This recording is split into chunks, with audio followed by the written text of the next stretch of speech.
siapkan ini menjadi program Pelaluan Sejuk ini cuman sekedar bualan saja, cuman manis di depan, tapi secara jangka panjang tidak terjadi keberlanjutannya. Maka kita menyiapkan bagaimana kita memiliki pembibitan tanaman, buah-buahan sendiri. Kita siapkan penangkaran sendiri.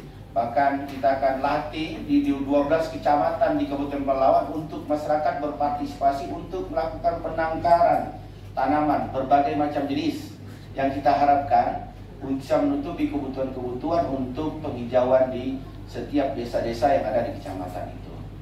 Pak Dirjen dan seluruh peserta diseminasi yang sangat kami banggakan. Pada kesempatan ini tentu kami juga ingin menyampaikan bahwa program Pelaluan Sejuk ini adalah program yang terintegrasi. Tapi program ini memang selain bagaimana satu program Pelaluan Sejuk ini adalah satu mempertahankan fungsi hutan yang sudah ada. Yang kedua adalah memperbaiki yang sudah rusak. Nah, di mempertahankan ini tentu kewenangannya tidak di kami, Pak Dirjen. Kewenangannya bukan di pemerintah kabupaten. Kewenangannya lebih cenderung adalah di pemerintah pusat melalui Kementerian LHK. Ada Semenanjung Kampar dengan luasan 600.000 hektar dan 60% berada di Kabupaten Pelalawan. Lebih dari 60%. Ada yang namanya Kerumutan, SM Kerumutan dengan luasan 1,3 juta hektar. Yang 20-30% berada di Kabupaten Pelalawan.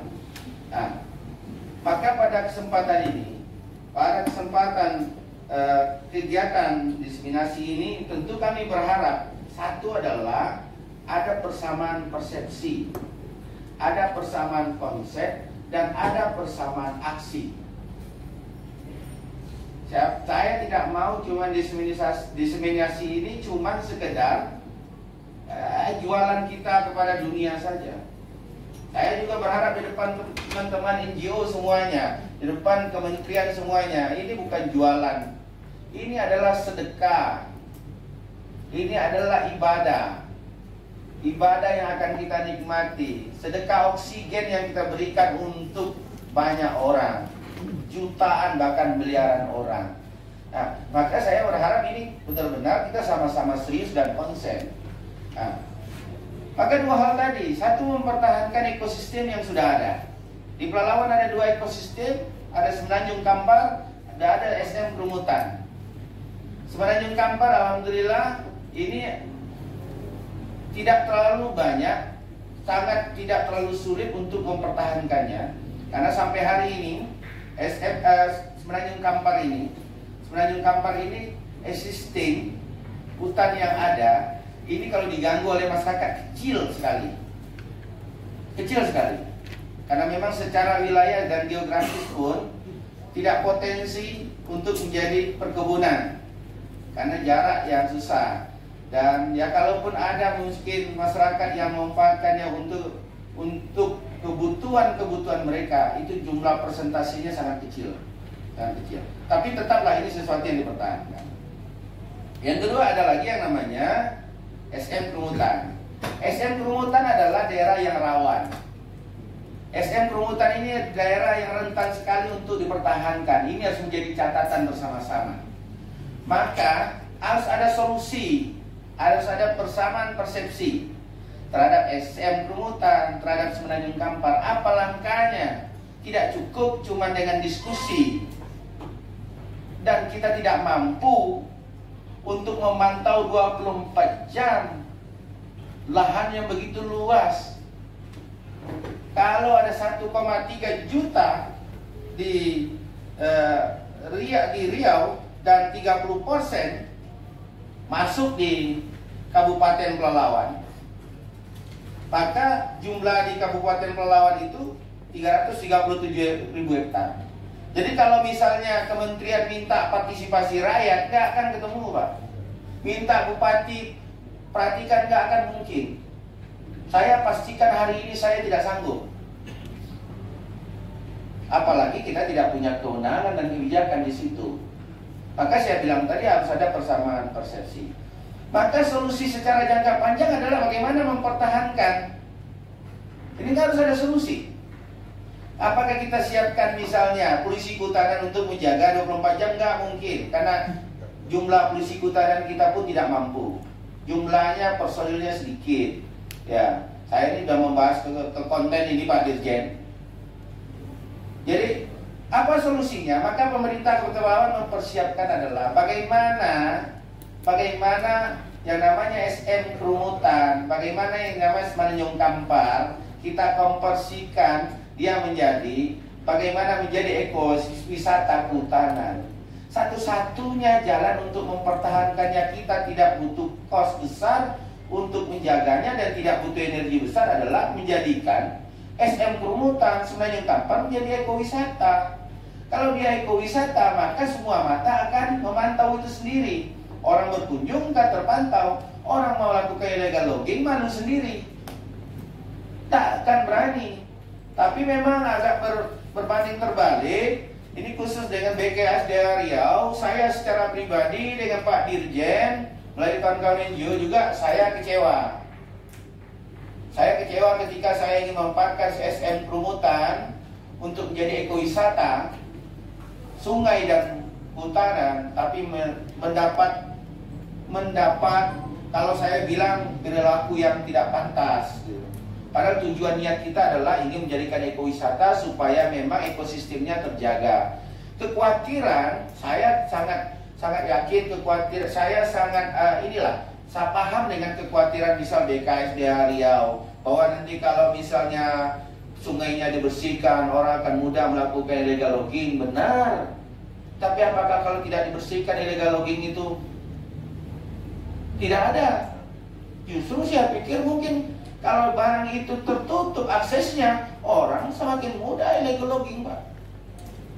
Dan tidak ada garansi hari ini kalau tidak dibersihkan. Justru kalau dibersihkan dengan lalu lalang hilir mudik, kemungkinan orang melakukan illegal logging sangat rendah. Karena semua mata memandang ke situ. Tapi ini perbedaan persepsi yang saya pikir harus disamakan, sehingga memang di pertemuan diskusi ini benar-benar bisa menghasilkan roh yang kita harapkan bisa menjadi solusi bagi pengolahan kehutanan dan mempertahankan ekosistem kehutanan yang sudah ada. Nah, itu yang pertama, Pak Dirjen. Artinya ada mempertahankan ekosistem yang ada khusus Semenanjung Kampar dengan SM Kerumutan. Nah, pemerintah Kabupaten Pelalawan yang kedua adalah bagaimana kita memperbaiki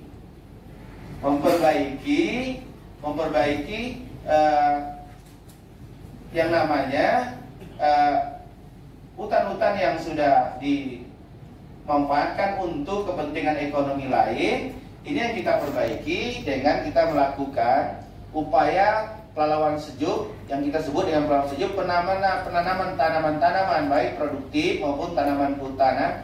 Bahkan kita siapkan setiap rumah tangga itu diwajibkan menanam sampai 10 pokok sesuai dengan luasan pekarangan rumah mereka.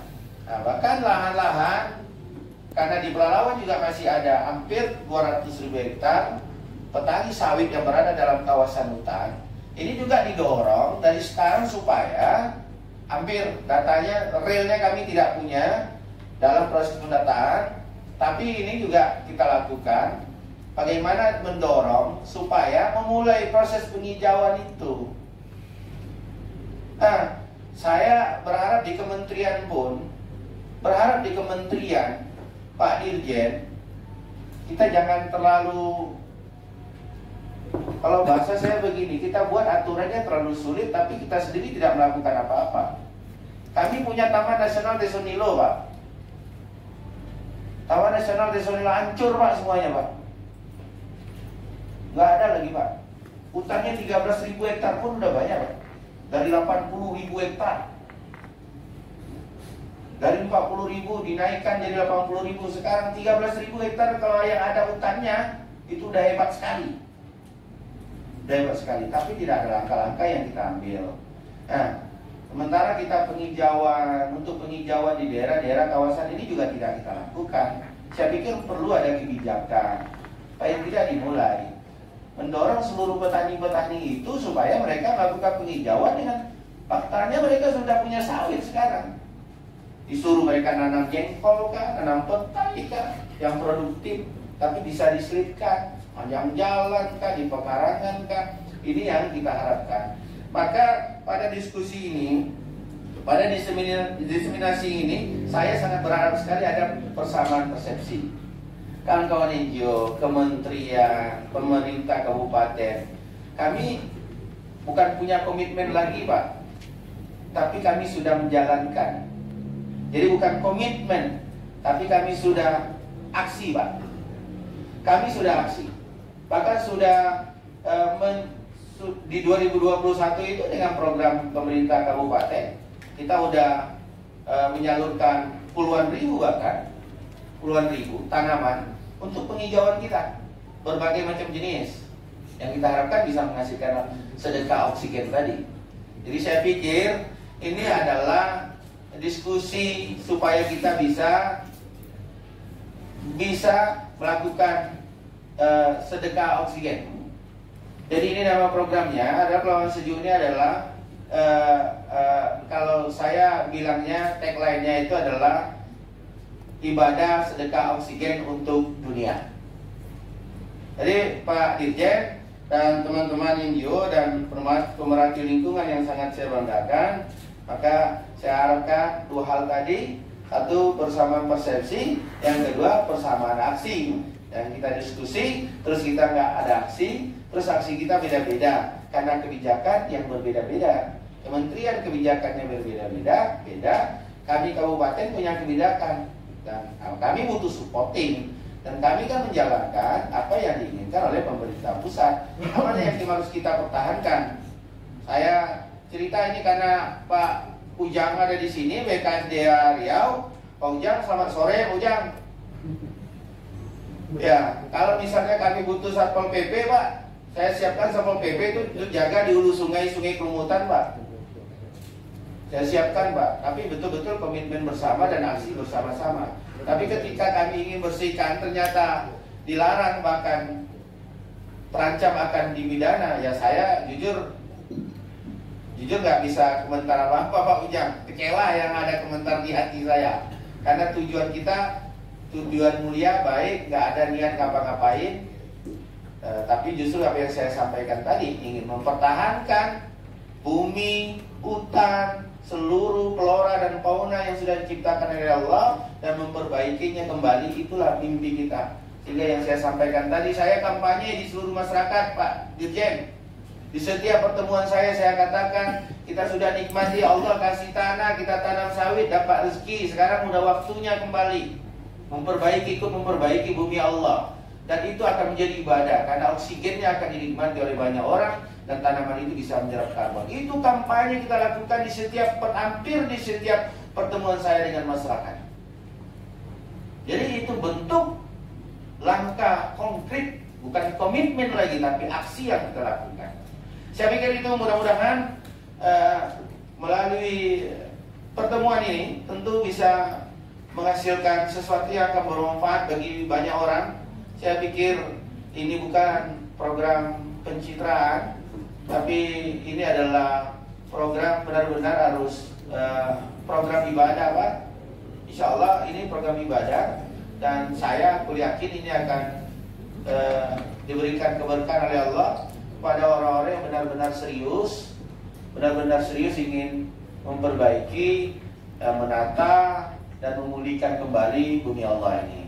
Terima kasih, selamat sore, salam sejahtera buat kita semua. Om Santi Santiong. Allahumma fiqh ila qomit thoriq. Assalamualaikum warahmatullahi wabarakatuh.